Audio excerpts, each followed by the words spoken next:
to India and Ireland, round Africa and back again. We don't really need to know just where we'll go.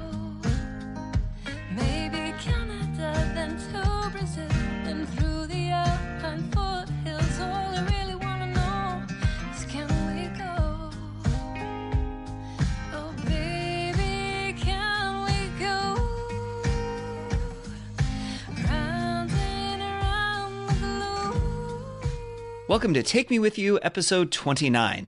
I'm Ryan, And I'm Cheryl. We are two well-traveled people who want to go everywhere. but that's not going to happen. So instead, we'll travel vicariously by inviting a guest to share their unique travel stories with us. Today we are talking to Jason. Jason is a scientist who lives in the Seattle area. Welcome, Jason. Go science! Yay! Thanks, guys. Double scientists are on this show. I feel ganged up on right now, guys. You should. Except Yes, I'm not sir. really a scientist in the same way that Jason is a scientist. Like, he's actually a scientist. So, Actual scientist, too. okay. I'll take that credential. Actually, he's an actual you scientist. should put that on your LinkedIn. Actual scientist. Oh, that'd be good. Yeah, Maybe but an put asterisk. something in quotes and you'll be like, I don't know, I'm not an English major, so whatever. Yesterday, I used the word theory around Ryan, and he corrected me to say hypothesis. So I was like, oh, that's right. You're into science. And things being correct. That's true. Yeah. Well, I would hope scientists care about things being correct. So there you Depends go. on the scientist. Jeez. Oh, boy. Right, Jason? Yep. Okay. Most of us care about our integrity. Most of us. There Yeah. you go. Okay. All right. Yep. So, Jason, travel. It's your jam? Are you into it? I very much like travel. I look forward to it whenever I get the opportunity to, and try to capitalize on that as much as possible. That's fantastic. Oh, fun. And you're into hiking, it sounds like, and photography? Yep, definitely. They kind of complement each other, at least so I've found. Nice. That's Well, cool. except for the What's whole like hiking with your camera gear, I feel like that's not necessarily a compliment. It has, yeah, I mean, when I originally started out, there was like, a 5 or 6 pound bag of camera photography equipment, and that has slowly now whittled its way down to a little compact point and shoot camera. So, times change, and Okay. it's easier to just pull something in a pocket and just, take it out as necessary rather than carrying around like all this equipment. But, different trips require different sort of solutions. Sure. That's fair. That's fair. So, what's the hiking photo that you are most proud of? Ooh, I have taken some pretty interesting shots, basically while I was climbing up Rainier and climbing up Baker at night. And so you get a little bit of star trails in the background. You can see the lights from Seattle area. I actually have one that's looking up at Rainier from about 10,000 feet where the camp was, and you see climbers' headlamps going up the glacier, and then there are actually some meteor streaks from the Perseids were actually active at that point. Cool. And they're just streaking in the background with the stars and the climbers in on the mountain. That's really cool. Holy moly. That's Wow. really cool. That's so cool. Ryan and I are both a little speechless right now. All taken with a little point and shoot too, so it's just got to have the right opportunity, and That's very Well, cool. Okay, but did you have to use like a tripod or something if it's at night to get it to like not be all fuzzy? Oh yeah, so it was like about a Okay. 20 or 20-second exposure that I had on there, and there was a little ultralight tripod. And since everyone's, when you're climbing up Rainier, it's not fast. So, Oh, 20-second got it. exposure, Got it. they're pretty stationary in the photo. Okay. That That's makes more really sense. cool. So, Jason, there are a couple of questions that we like to ask all of our guests. So, the first one is, why do you travel? Basically just to experience new things. It's, the cliched and hackneyed response, but it's pretty fitting for me, at least. Being able to, get out of daily routine, be able to see exciting things, meet interesting people, share their culture to the best extent that I can, and just generally enjoy myself. And I think it, allows for a certain amount of intellectual progression as well. I mean, I think just traveling kind of opens up your mind to other things and other possibilities as well. Hmm. So can you think of an example of a time when you traveled somewhere and it like opened up something for you that you hadn't considered before? Yeah. So actually, when I was really young, I was fourth grade. Went on a trip to Kenya. Oh, wow. And so It's a yeah, fourth grader. yeah, definitely very very young at that point, and quite impressionable. And it was just seeing um, a country that had more or less just gone through a civil war fairly recently, Mm. and the abject poverty and still the ramifications of what was happening as a result of the civil strife there. I mean, a little bit much to take in for a fourth grader, but Yeah. it's still, I mean, it left a very interesting impression on me as to just how privileged and cultured privileged we are, and just how different some people have it, and how that can be quite a bit of a challenge. Wow. As a fourth grader. Wow. Hmm. Yeah. I can see how that would stick with you for sure. Hmm. So second question, what type of traveler are you? What type of traveler are you? Yeah. No, are what type you? of traveler are you? Yeah. I mean, I hope that I'm not the loud, obnoxious American stereotype traveler. Oof. Amen. Right. Kind of the ultralight go fast, just sort of, go in and see as many of the sites as possible. So definitely book things, plan things ahead, and kind of almost religiously research trips in advance and make sure that I'm seeing all the things. Because I don't want to live with the regret of, oh, I should have seen this while I was there and I didn't plan for it. But yeah, I mean, breaking down trips to the hour in planning things. Oh, wow. Okay. Yeah. So you when you say planned, you mean like very rigidly planned. Yes. Occasionally And a little bit of wiggle room. And most of the time it goes off pretty well.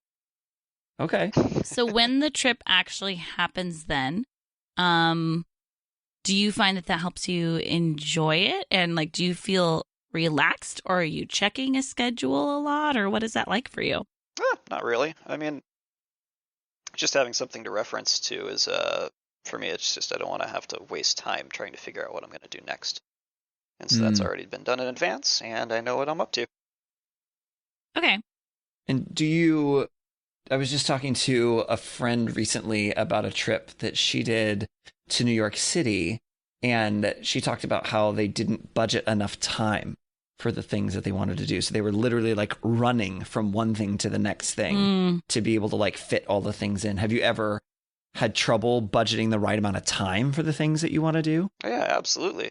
But, a little bit of cardio and calisthenics is always good during a trip.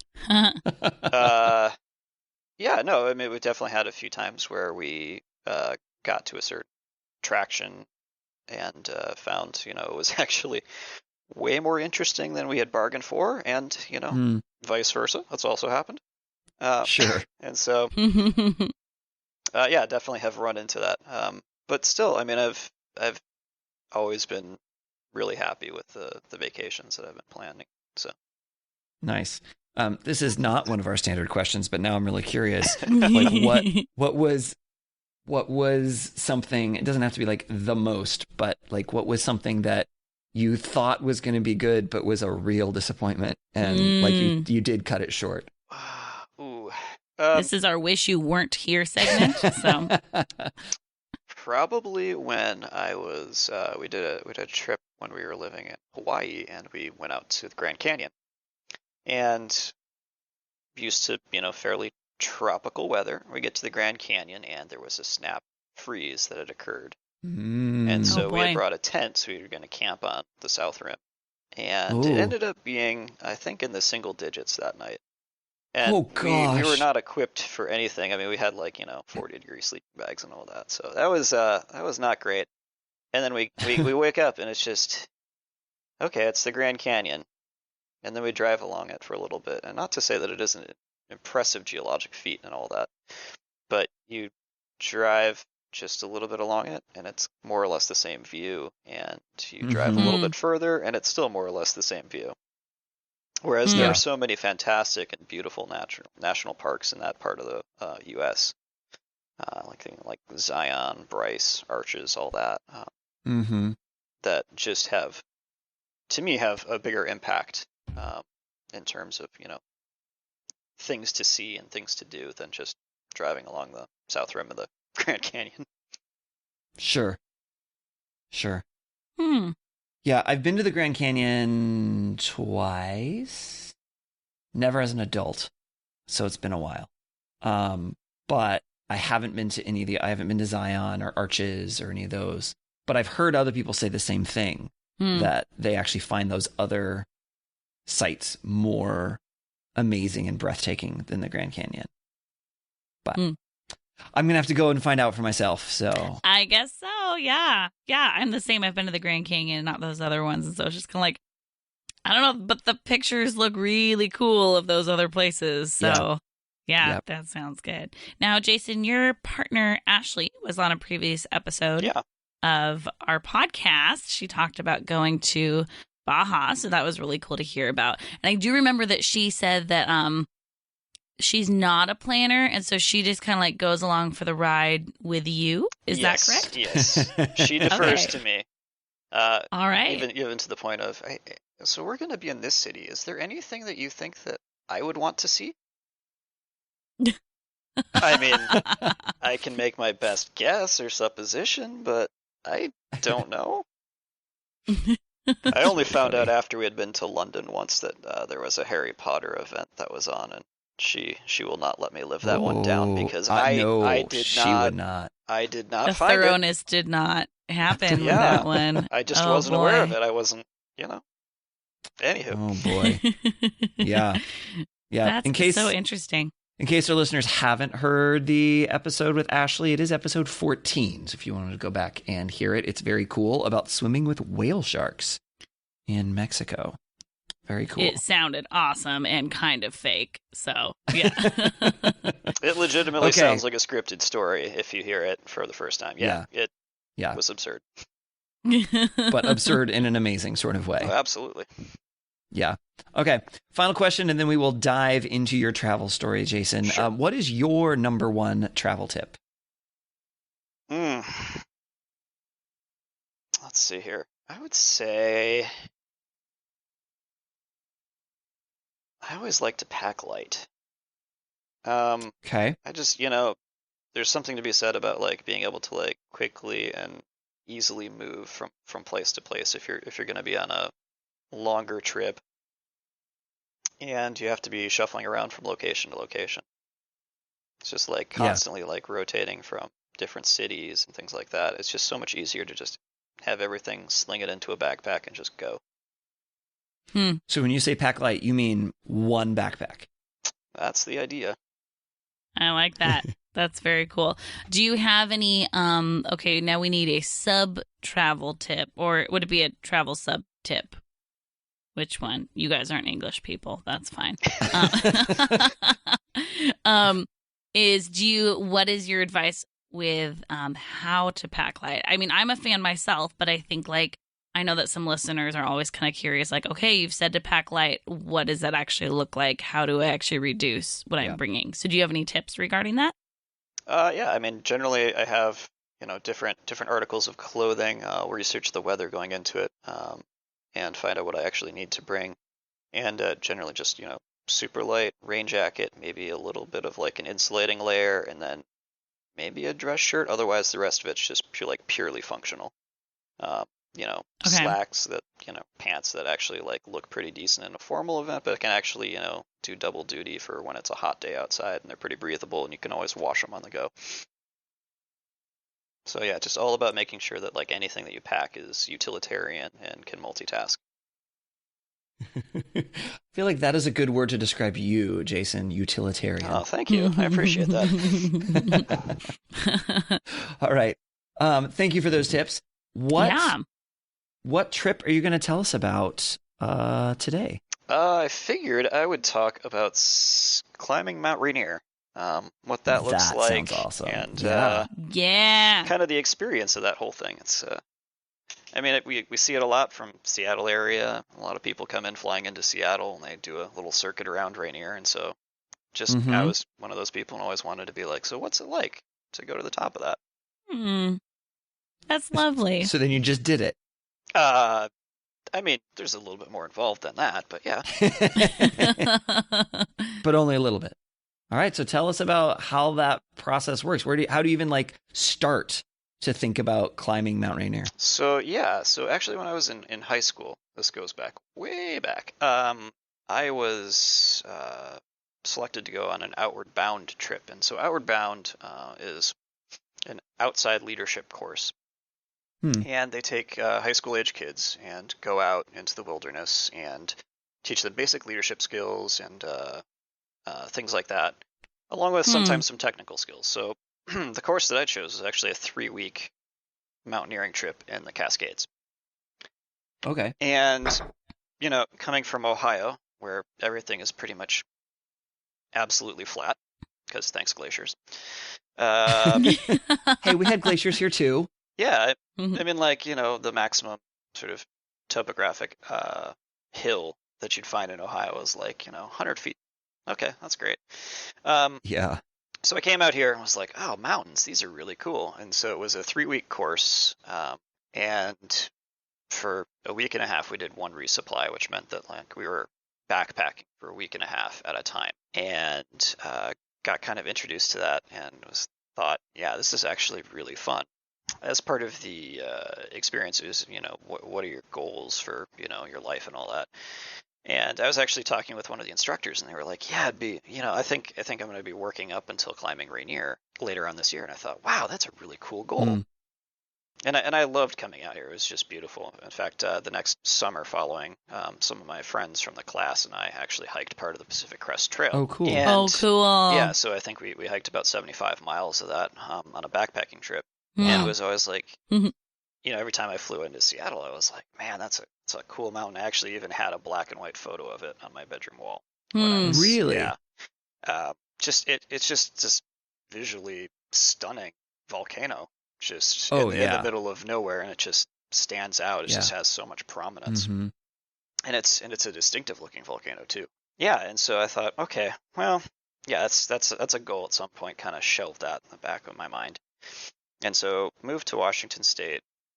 I don't know, 2013 or so, and started doing the same thing that pretty much every single Pacific Northwester does, and started going on hikes, and had a lot of fun with that for about a year and a half, and thought, okay, I think I'm ready for something a bit more challenging. And so that's when a friend said, hey, I signed up for a Rainier climb. What do you think? And I said, okay, you know what? Let's do this. Let's go for it. Wow. And so a little bit of a background here. There are different climbing outfits that have affiliation with the National Park Service. Outfit, not as in something that you wear, but as an organization. As an organization, correct. Okay. Yes. But there are different climbing outfits. Yeah, and some of them are pretty stylish. And they have affiliation with the National Park Service and are allowed to act as basically operators on the mountain and bring people such as myself up and do climbs. And so the typical way that people climb Rainier is a 4-day climb. And so we signed up for the 4-day class, and it basically involved a 1-day sort of crash skills seminar where they say, okay, here's basically what it's going to take for you not to kill our instructors while we're taking you up the mountain. Wait, what do you mean kill our instructors? So this is what I've heard from the guides who actually operate, is that one of the first questions they are asked is, how do you feel hooking yourself up on a rope to someone who has never walked on a glacier before? It's a hazard to them. Sure. So you're that makes sense. Climbing into potentially hazardous environment, and you know you're literally attached to someone at the hip, and you know their actions have direct consequences for not only themselves but everyone else attached to that rope. But that's that first day in a nutshell. Just a little bit of snow skills to get people who may or may not have ever even used mountaineering equipment in their life to get them a little taster to see how they can deal with it. Wait, so someone who's never like climbed a mountain Correct. of any kind, Mhm. let's say me, Yes. hypothetically, Yes. could just sign up to do this class and then you just get to climb Mount Rainier? Yes. That does not make sense to me. Mhm. Wow. Can these different organizations say, no, we will not climb with you? Absolutely. Yeah, is the class like a pass-fail Okay. situation? Yeah, we can talk a little bit about that. So the first day was kind of just like skills they had to, assess to make sure that everybody had, the proper, I guess, the proper motivation, the proper willingness, and they're always constantly assessing you in terms of like your physical condition to make sure that you could make it. And I think after that skills seminar, I think one or two people were asked not to participate further. Okay. Yeah, so it does Alrighty. happen. And then following that is just kind of, make sure all your gear's in place and a little bit of an introduction that night. It was the day that we actually went out there, it was climbing up to a snowfield. It was just sopping wet. It was just above freezing, raining. Everything just got soaked. And we went back down to the area where we were camping that night. We're just like, you know what? I think we're going to get a hotel room tonight. And I spent all of my night dry cleaning, or just drying off all of the gear that I had brought because it was just so wet. Oh, wow. Now, do you bring your own gear, or does the outfit provide the outfit? The outfit, don't you like that? Yeah. There is a rental option, so you can Okay. pretty much just show up in your underwear, and they would be able to equip you, and you'd be good to go. Except that you'd be embarrassed that you showed up in your underwear. You might be, but that's not going to be nearly as embarrassing as when you have to go to the bathroom and you're roped into someone else. Yes. Okay, so this is kind of like a team building There's experience yeah. then. You gotta maybe check your sensibilities at the door for this. Actually, just to get back to that point that you were saying about, people showing up who, have never set foot on a mountain. One of the people actually was from New York City, and she had never even seen Rainier until the day that we were actually walking up it. Because when she came in, it was Wow. cloudy on Yeah. the flight. And so she's like, well, when I drove up here, it was cloudy. And our skills day, it was cloudy. And then the clouds broke as we started climbing up to the camp. And she's like, oh, so this is what I'm going to be climbing. Now, had she done other mountain climbs then? Not to my knowledge. Wow. Okay. Ryan, you Yeah. can do it. No, I cannot. Oh my goodness. That's also a very Western Washington story to be like, I mean, we were climbing Mount Rainier, but we didn't really see it until we started the Yeah, climb. true. Exactly. That's very true. Yeah. So after that first Oh my day, goodness. you get up and you go back to Paradise, which is an area on Rainier at the national park.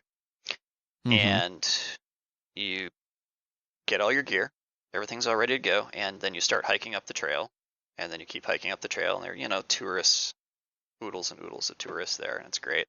And you just keep hiking up until you eventually hit snow, and then you just follow the snow path up, and after, I don't know, probably 5-6 hours of hiking, you're going to be up at Camp Muir, which is the high camp on the south side of Rainier. Okay. And Camp Muir is a camp that has a few actual buildings there. It has a pretty decent toilet selection, which is actually quite important. Put that on their Yelp page. selection. Yeah, there are a few composting up there, and they're actually not too bad. And a few structures that the climbing concession outfits have access to. So the climbing group that we went to actually operates one of those shelters, so we didn't have to bring tents with us. We could actually just kind of be in their little bunkhouse, which was quite nice. Oh, that's nice. There are a couple bunkhouses up there that are also first come, first serve for climbers, and they generally get packed during the summer months.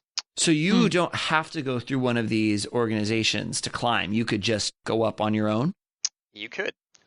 There's also a very good chance that there are climbing rangers at Camp Muir, which is, again, the camp on the southern side. And there's also Camp Sherman, which is another camp that's over on sort of the northeastern side of the mountain.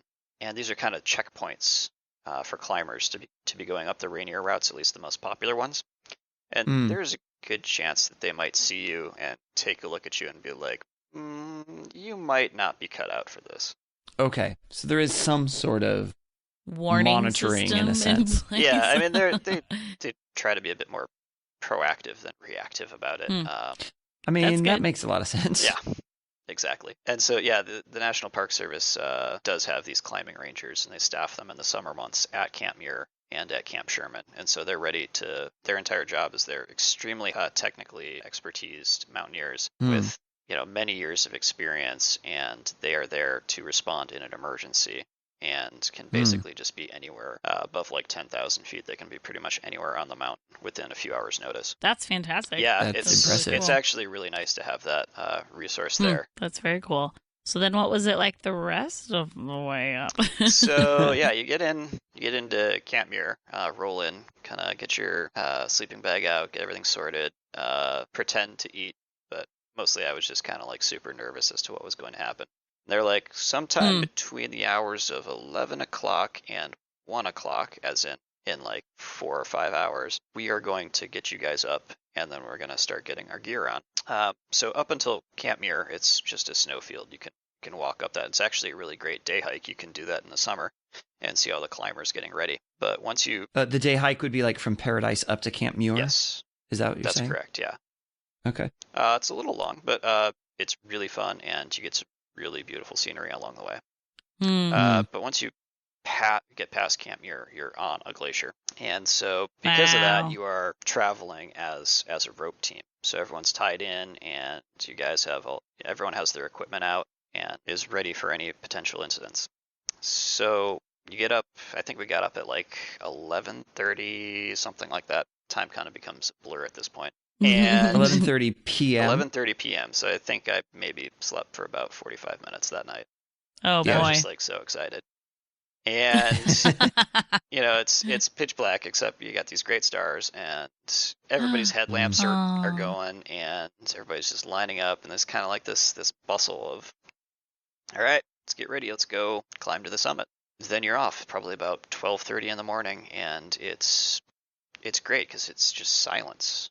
And it's dark, and the only thing you're really focusing on is putting just one foot in front of the other and just going along. It's a pretty great exercise for introspection. Actually, is when you're climbing up a mountain in the early parts of the morning, and there's no one to talk to because the person on the rope in front of you is, I don't know, maybe 10 yards away from you. So I mean, you're in shouting distance, but you're definitely not keeping up a normal conversation. You are there alone and at with that your point, thoughts.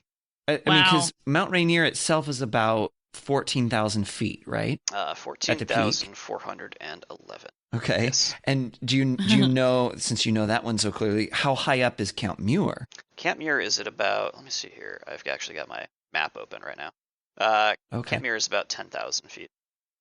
So at 10,000 feet, you're already like, and if you're hiking on a glacier, it's not like you're just having casual conversation anyway. No. Right? That's work. Yeah. Yeah, I would say so. Yeah, I mean, you're not, a lot of the things is that you're not actually going terribly fast because you're just trying to keep a good, steady pace up. Sprinting does not get you very far, especially at, higher altitudes. So everything's just a nice, slow and steady pace, kind of a slog, as you might hear it described. Wow. And so what was on your feet? So on my feet, we have crampons, and crampons... I love crampons. I know, they're great. That name, though. I lived in the mountains for 3 years, so I used crampons to walk to work in the mornings. That's a bit of overkill. Oh, it was necessary. My camp was like a sheet of ice sometimes. Okay. So, Gotcha. yeah, it was very necessary. But it's also the worst name in the world, so that's pretty great. So, Yeah.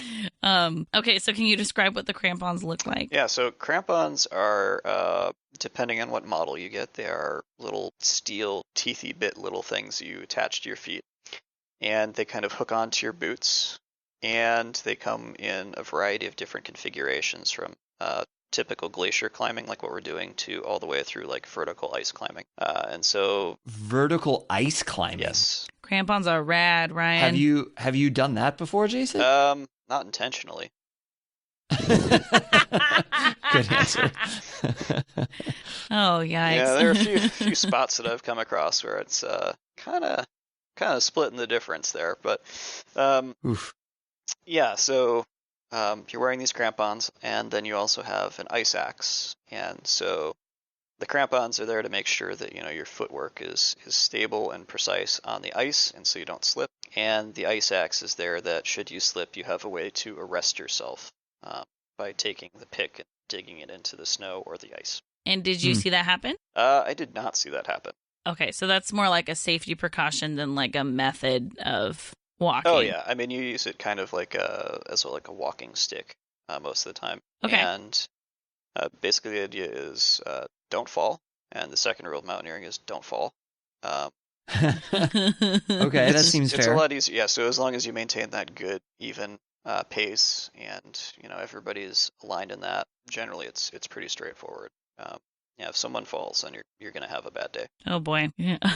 Okay, so no falling. Ryan So is ready for this trip. Yeah. no, He's got his axe.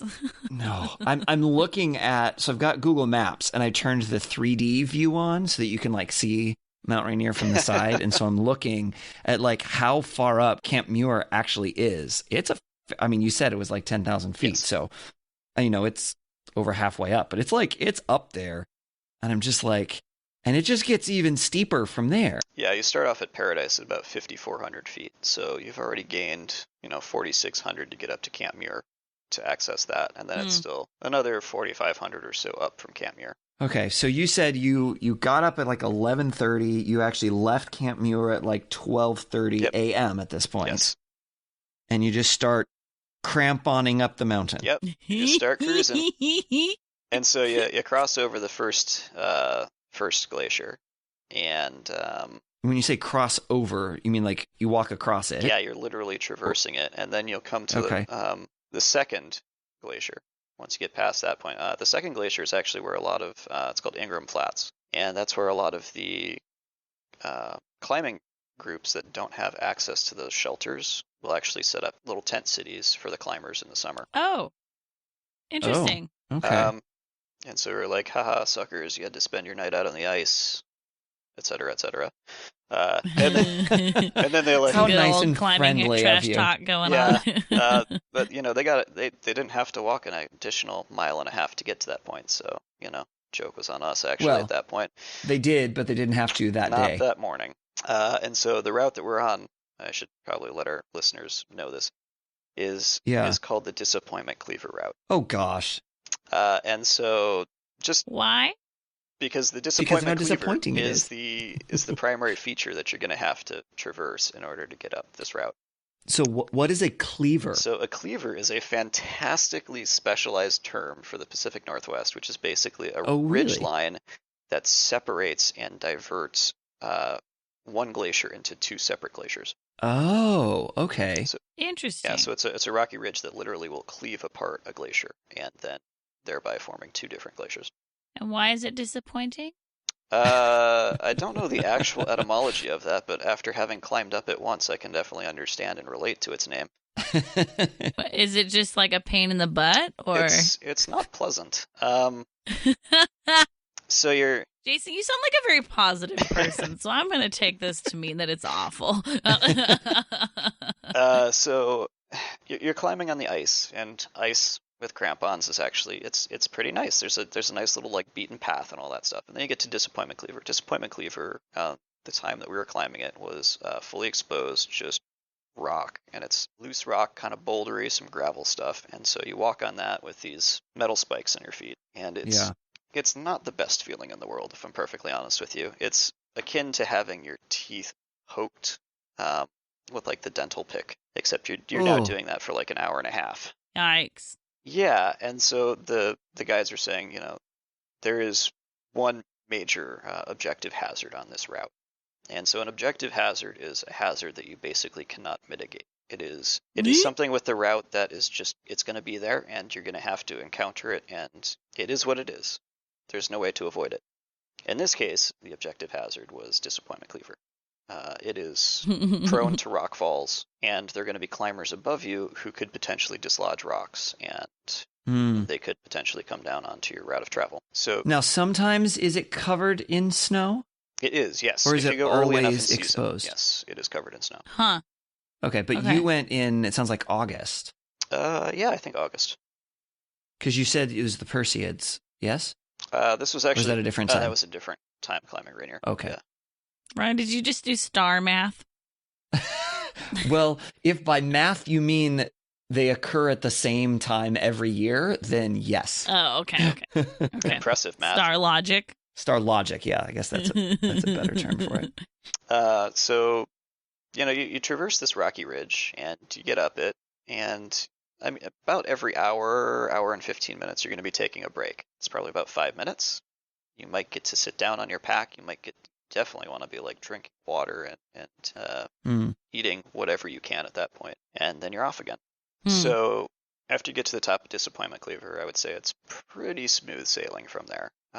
And again, it depends on the route, depends on the year. Last year in particular, the area above Disappointment Cleaver got hit by a giant ice fall, and it made the route pretty difficult for a few days until they were able to figure out a route all around it. But yet, it's constantly changing, and Sure. these guides all work in cooperation with one another, and they all work in cooperation with the climbing rangers to establish the best route. And, part of that route, which I think was probably the most fun, were the ladders. Ladders? So, Like a painting ladder? actually, yeah, pretty much aluminum scaffolding ladders, yep. And so these are used to cross the crevasses. And so a crevasse is a giant open fissure in ice, in a glacier. And they could be, 10 feet deep. They could be a few 100 feet deep. Mm-hmm. And so, yeah, when we went up that route, just on part of the Emmons Glacier, which is just below the summit, there were quite a few ladders that had been placed. And so, yeah, it's Who places them? the climbing rangers and the guides will work together to place them. And Okay. angels. Yes. So there were several of those that were just across crevasses. Yes. And then, so they're not up, they're like They're horizontal. Yeah, so you're basically just walking horizontally across them. But it's still just a ladder, so it's not like it's a bridge. It's you have to step in the right place. I think they had a couple 2x4s out, which was quite nice. You could just Okay. Yeah. Okay. It's not terribly dramatic. I mean, you go across it at night and you're like, oh, that's neat. And then you go across it in the daytime, you're like, oh, it was actually quite deep. But it was actually just kind of fun coming up against those. And then, yeah, you just kind of keep chugging along. There's one more break point above that. And then you come across, eventually there's not much, in fact, there's no more up to go. And you kind of roll over the lip. Because it's a volcano, it's actually got a depression in the center of it. You roll over the lip of it, and it's kind of like this giant football field. And I should note that it's a football field that's, actively emitting volcanic gases, so it's steaming. Is it really? There. Yeah, it's really neat. I mean, I knew that Mount Rainier was technically still considered active and it's not dormant, but I didn't realize it still was still emitting gas. Wow. Yeah, there are caves, actually. There's actually a series of like fumarole caves. So all the hot vents and steams actually create these little, this, I guess, not subterranean, but below the ice, series of interconnected passages. And so you basically will then, at least from the Disappointment Cleaver route, kind of trudge over the rest of the way to the football field, and then do a little bit of a scurry up some gravel and rock or snow, depending on what time of the year it is, and then you're there. You're at the top of Rainier. Wow. And now, are there like gases coming up around you? I mean, yeah, there's a little bit of a steam. Feel Yeah, them, you or? basically like take off your gloves and kind of warm your hands on it. Yeah. Oh, cool. Wow. That's so interesting. That is cool. And so how long did Oh, that man. take you then to get from Camp Muir to the steaming football field? Let's see here. I can actually tell you. So let's see, we hit there at about, 5, is that right? Yep, 5:50 in the morning. So just about 5 hours, because you said you left about 12:30. Yes. Okay. Yeah, sounds about right. Okay. Time checks out. And so by then the sun's on its way up, yes? Correct, yes. And so the day that we were there, the sun was rising over the clouds, because the clouds are well below you at this point, at Mm-hmm. least in that day. And it was just a fantastically beautiful day. Mm. Now, at this point, because you're like staying alive, like hiking, but like, did you bring a camera with you? Oh, yeah. Like, just a little point and shoot, Yeah, or just a fancy pants one? Not just my little point and shoot. Okay. I probably should have uploaded some photos, shouldn't I? Well, you still have Yeah, you know. time. So you do. All right. This is not a live stream, so That is that's true. good. So yeah, we would love for you to upload some photos if you've got them. Yes, And we definitely. can share them on our Instagram. Yeah. That is so cool. And you also accomplished your goal of packing only what fits in a backpack. That is true. I wasn't like pulling up a wheelie suitcase up the side of Rainier. That's for sure. Yeah. That's good. I'll bet not. That's good. So then you're there. What do you do once you're there? Like, do you hang out? Do you chill? Do you turn around and come collapse? back? Mostly just try to catch my breath. Okay. Take a few photos. I think we were up there for maybe 15, 20 minutes. Not much at all. Enough time to, Mm. get some food back in us, sign the summit register. And Well, what is the summit Aw. register? the summit register is actually a document that I believe is held with the National Park Service. And so if you actually sign the register, you can actually go and ask them, and they will scan you a sheet if you have the date that the person summited allegedly signed the book, and if you have their name. So they basically So it's kind of like a certificate that confirms you actually did it. kind of. I mean, it's just literally a spiral round notebook that you just jot your name and sign it. Anything That's remarkable, cool. just make a little note about it. But that doesn't just live at the summit, does it? It lives at the summit for that season, and then it gets taken down at the end of the season. Wow. Really? Yeah. Wow. That is kind of cool. So now we can have a trivia question of what's on top of Mount Rainier. Yeah. A summit register. Summit register. Cool. And then how does going back down work? Just same thing? You Reverse? just toboggan the way down. Pretty much whole way the down. same thing in reverse. Oh my gosh, wouldn't that be great? Although you got gravity on your side, which helps out a little bit in some situations. Mhm. It was. I definitely prefer colder weather. So climbing at night is my way to go. By this time, the sun's out, you're on the ice, and you're just getting baked. Oh wow. So I think there was something, I think we experienced like a 70 or 80 degree temperature differential in Fahrenheit for those of you curious Wow. that day. So started off definitely below freezing, Oh. and then it was in the 80s as we were on the way back. Oh my goodness. Really? Even up on Mount Rainier? Yep, as we got down to Paradise. Yep. Oh, okay, Oh, sure. wow. Down to Paradise. Wow. Yeah, that's a big swing there. Yeah, a little bit, especially when you've pretty much been moving for about 14 hours straight at that point. So you go down in reverse, Mhm. but you don't stop at Camp Muir. You go all the way down. You stop at Camp Muir only so long as to grab your effects and maybe have like a half an hour break, and then it's back down to Okay. Paradise that same day.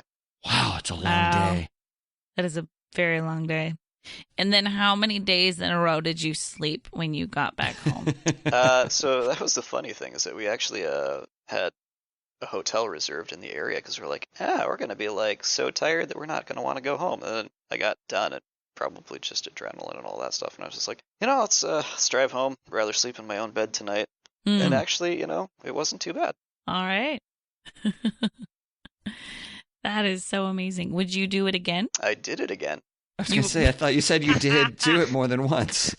So, yeah, I mean, glutton for punishment, masochist, call me whatever you will.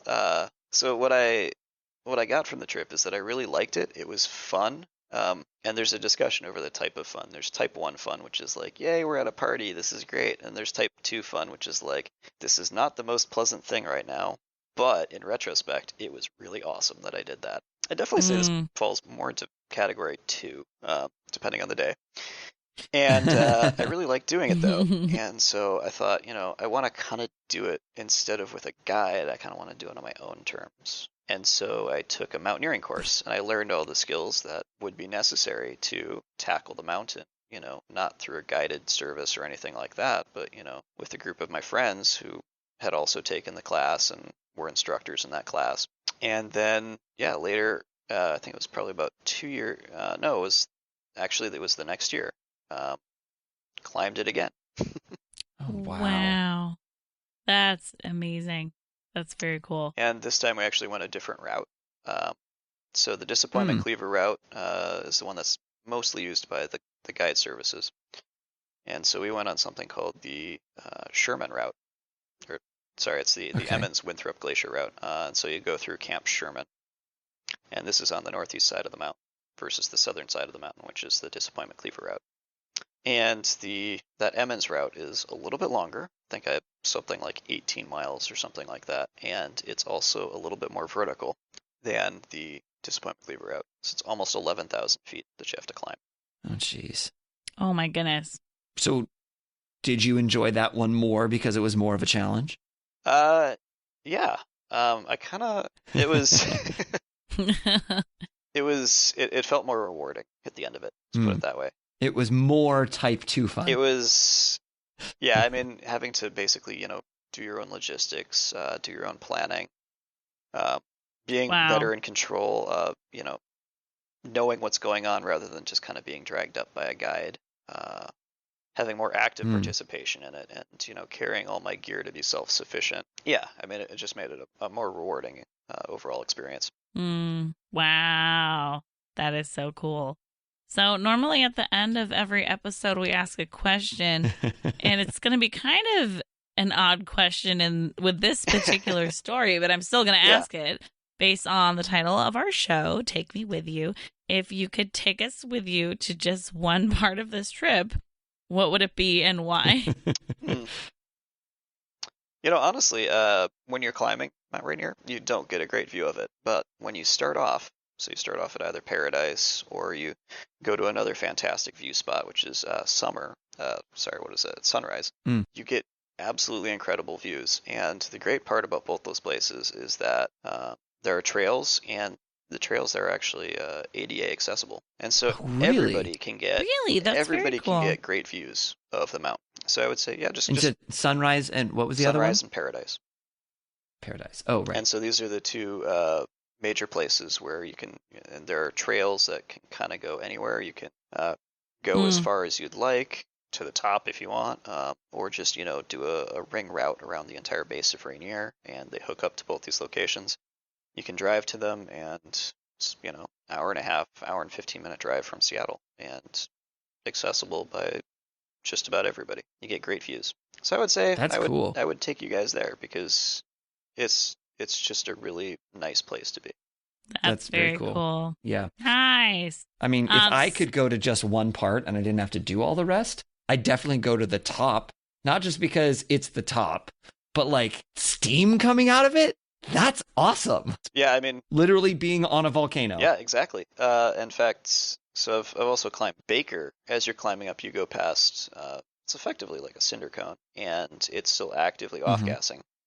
And it's against this snowfield, and the amount of sulfur being sort of ejected from the mountain has actually stained the snow yellow right in that area. Really? Yeah. Wow. Huh. Interesting. That's very cool. So, Jason, what's your next trip? This next trip, huh? So in a few days, or post-tense, Ryan and I and some other people will be going to the Galapagos.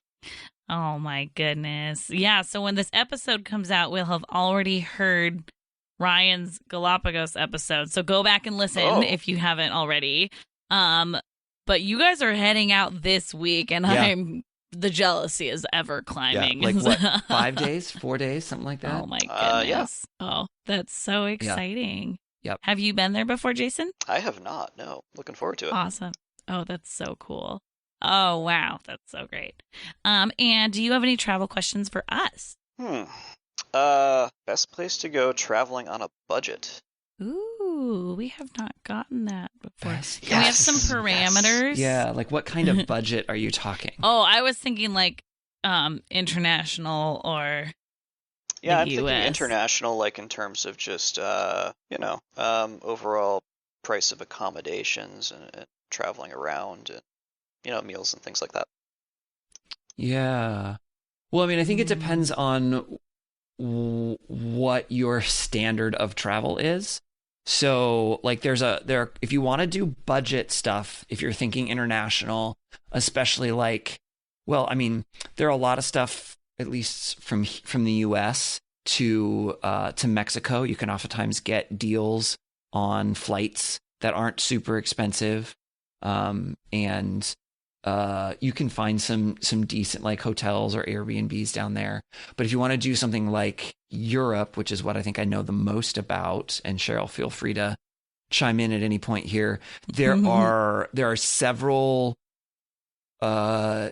discounted airlines that intentionally are cheaper to and from Europe. The two that I can think of off the top of my head that fly from the US are Norwegian Air and Iceland Air. And they both, a lot of them, they don't actually serve food unless you buy it. And like, there's a lot less on the flights than what you'll get, but it's a lot cheaper. And then once you're in Europe, there are a lot of several discount airlines that you can go for, depending on, again, what exactly you're willing to do, like $30, $40 sometimes. Yeah. For a ticket to go, within Europe. And so just don't pick an expensive European country. So I would say not the United Kingdom and not Switzerland. Those are both very expensive. And then I think go ahead, Cheryl. Well, I don't think I have a good perspective on this because a lot of times I've just stayed with people. And so then it's harder to pay attention to like, okay, so like eating out or a museum or like other things that cost money that I'm doing, like how is that compared But see, even to that, other spaces? And that can be difficult. But even that, like there are a lot of museums that are free or they're free on certain days of the week or certain days of the month. So you can definitely, if you do your research, you can find a lot of that. As like where things can be free or discounted. And as far as staying places, as long as you're willing to stay in a hostel, as we heard several episodes ago from another Jason, Jason Eds. The hostel Jason. Yeah. Hostel World, the website, is kind of like an Airbnb, but for hostels. And so you can find really cheap accommodations in a lot of places that way. So I don't know if it's so much a particular location to go on a budget as it is a style of travel. That would be my thought. Yeah. Ryan, wasn't Iceland pretty inexpensive though? So I've heard that. So Iceland Air has relatively cheap flights. Jason actually was on that trip with me last year as well. But things in Iceland are not cheap. Okay. Gotcha. Because it's an island. That makes sense. So Have to don't ship visit everything. islands. Just large amounts of land that are not islands. What's the opposite of an island? Continental places? Or ocean. Oh. I mean, I guess it depends on what you mean by opposite. I was thinking of land that is not an island. I'm failing at this right now. It's okay. It's okay. If only I don't there know were if that some answered your scientists question. here. Well, and I guess just like more touristy places are going to cost more. Yeah. So like when something's touristy, it can be marked up.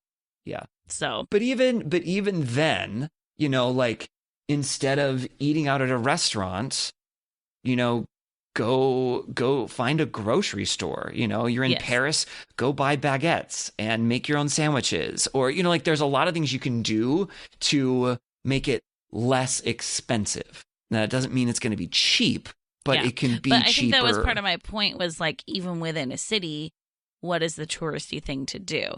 And like when I went to Italy, my parents gave me the advice of like, The restaurants that are on the main streets, like the restaurants on the little side streets, are just as good. So, like, if you're in a main area, don't eat, like, in the famous plaza, or stuff like that. Like, go find something out of the way that's going to be less touristy, and you're going to save money because of that. And That's so true. I think anything that you can identify as being aimed at tourists is probably going to cost more money. That's true. It's true. Yep. And then sometimes you're like, you know what? Right now in this moment, it's worth it to me. So it just depends. Yeah. So does that answer your question, Jason? Yeah. Okay. Yeah, that's a good That's a good question. Yeah. All right. So we're going to move into the last segment of this episode with Jason called Wish You Were Here. So each of the three of us is going to share and highlight a travel attraction from one of the many places that we have been.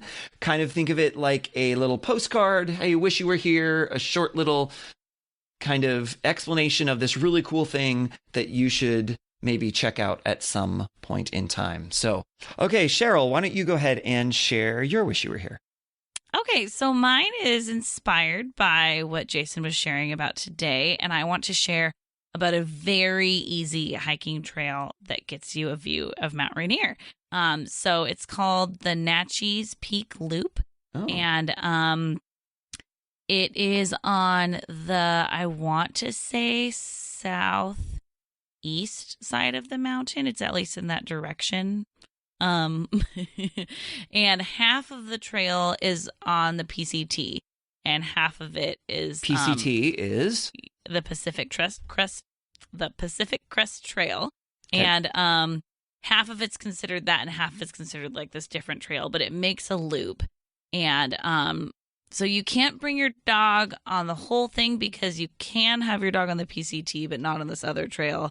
So to complete it, unfortunately, no dogs, which is very sad. But it's pretty flat. There's a little hilly at points, but the elevation gain, I think, totals like 500 feet or something. So it like, okay. And it's like a 3 or 4 mile loop. So it's not very long. And if you start it by heading on the Pacific Crest Trail and going south, then the whole second half of the loop, you're just walking directly towards Mount Rainier, like right in front of your face. And if you go in like August or September, that's when the wildflowers are blooming. And so it's just like sunny and there's wildflowers everywhere. And you're just like staring at Mount Rainier. And it's a pretty easy hike. I took my parents on it a couple of years ago. And so, yeah, I'd say the Natchez Peak Loop is definitely a great one to do. Awesome. Yeah. Nice. Jason, would you like to share your wish you were here? All right, it's going to be very much out of left field. That's okay. All right. Okay. We like that. So maybe something that not everybody's heard of, but in Alberta, there are the Canadian Badlands, and quite a bit of dinosaur fossils are found there. Ooh. And so if you go a little bit outside of Calgary to a place called Drumheller, which is a fantastic name, there is one of the most exquisite collections of dinosaur remains in the Royal Tyrrell Museum. The And Royal this Tyrrell is- Museum. Yeah, exactly. Haven't heard of it, have you? No. It's fantastic. It's absolutely worth the road trip. And it is a fantastic collection of pretty much all of specimens that they've found in the Canadian Badlands around Alberta. And it's a great display, and some really impressive fossils there on exhibit. Wow. That sounds so interesting. I've never heard of that. Yeah, it's That's very definitely cool. definitely off the beaten path. Nice. That's great. As was your mountain climb. So there we go. The Royal Tyrrell Museum of Paleontology. Oh, that Yes. sounds Oh cool. boy. Did you just Google this? I did. Okay, yeah. I did. Well, because I get excited about all of these different things. So I went back to Google Maps when Cheryl was talking about the Natchez Peak Loop, so I could see where that was. And then you were talking about the Royal Tyrrell Museum, and of course I spelled it wrong. Yeah. So It's kind of why we have a podcast, though, is because we get really excited talking about these things. that's kind of true. So, and that's also why we have Ryan. show notes so that we can put all these things down and link to them. So if other people would like more information, they can find the stuff that we've already Googled. Well, They sure can. Yeah. All right, Ryan, tell us yours. Yeah, so mine is also, relatively speaking, nearby. So my Wish You Were Here is the Winchester Mystery House in San Jose, California. Oh, I went there as a kid, so I barely remember it. So I'm excited to hear your description. Yeah. So my grandparents lived in San Jose for years and years and years. And so most of the travel that I did growing up was just to go visit my grandparents. So like we didn't really do vacations as in like we went somewhere. We went to go see my grandparents because one set lived in San Jose and the other in Sacramento. So not super far from each other. But in San Jose is this thing called the Winchester Mystery House. There's been like one or two relatively recent movies made about it. I saw one of them and it's very fictional and kind of creepy. Cheryl, I don't think you'd like it. Okay, noted. I won't watch it. Yeah. So it's named after the family that owned it, who's, I don't know what the first name was, but the last name is Winchester, who the husband made the Winchester rifle, which I don't know a whole lot about guns, but it's kind of a big deal apparently. And his wife kind of went crazy and was hearing voices, and they were telling her to build onto her house. And so there was this house. I mean, they're wealthy, so like a mansion, but she continued to add to the house. Like, I believe until she died, she continued to have construction done on this house. And so the house is huge, but it's weird and like random. So like there are staircases that just go up into the ceiling and don't actually go anywhere because she felt like she needed to keep building. And there are secret passages, and apparently she was kind of paranoid. So there are spots where she can like spy on like her servants and her workers and things. And so it's a really unique experience, and you can do the tour. I don't remember how expensive it was. I've done it a couple of times.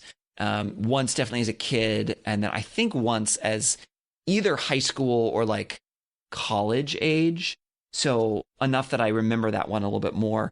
But it's super interesting, just I think partly just because it's so different, and you kind of wander around the house and see all these different things. And then the grounds are also really, really pretty. It's a beautiful manicured like gardens and things that are really gorgeous. It's just kind of a fun, wacky, weird, very unique sort of experience. Well, and I remember learning actually more probably from a podcast as opposed to when I was there, that she kept building because of some like superstition. Yeah, as well. she was and like very... someone gave her the advice that she, as long as she was building to her house, that like something with ghosts. And then I've also heard that maybe it had to do with like, I don't know, like taxes or property stuff, or like some legal reason that it was still under construction. I've heard different theories. Maybe. Like I haven't heard that. Okay. What I remember even just from the tour is like she was definitely into like seances and spiritism and mediums and that sort of thing. And so kind of connecting to the spirit realm or whatever. And they were like driving her to continue to build onto the house. Okay. That's what I remember. Interesting. Yeah, so I went there when I was 5. And so I have a very clear image in my mind of looking out of the door to nowhere, which is like a second or third story door that just goes to the outside. Yeah. And I remember like peering out and being like, oh, all right. And then I remember looking up a staircase that led to nothing as well. And those are my memories of that place. So I kind of want to go back.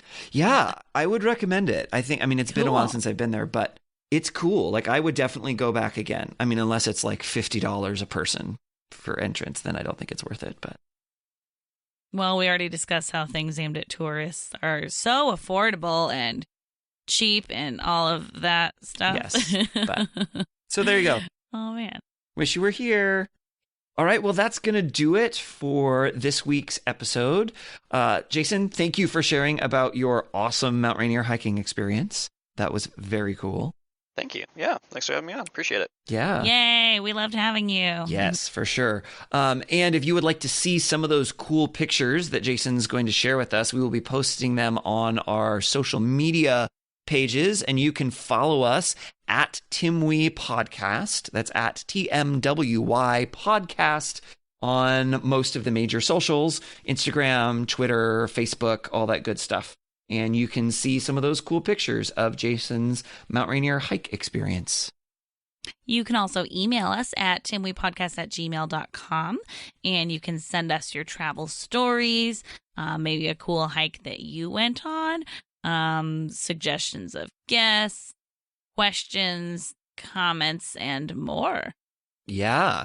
And if you are even more enthusiastic and would like to leave us a voicemail or a text message, you can do that as well. You can connect to us that way by dialing 406-763-8699, or you could think of it as 406-POD-TIMWE.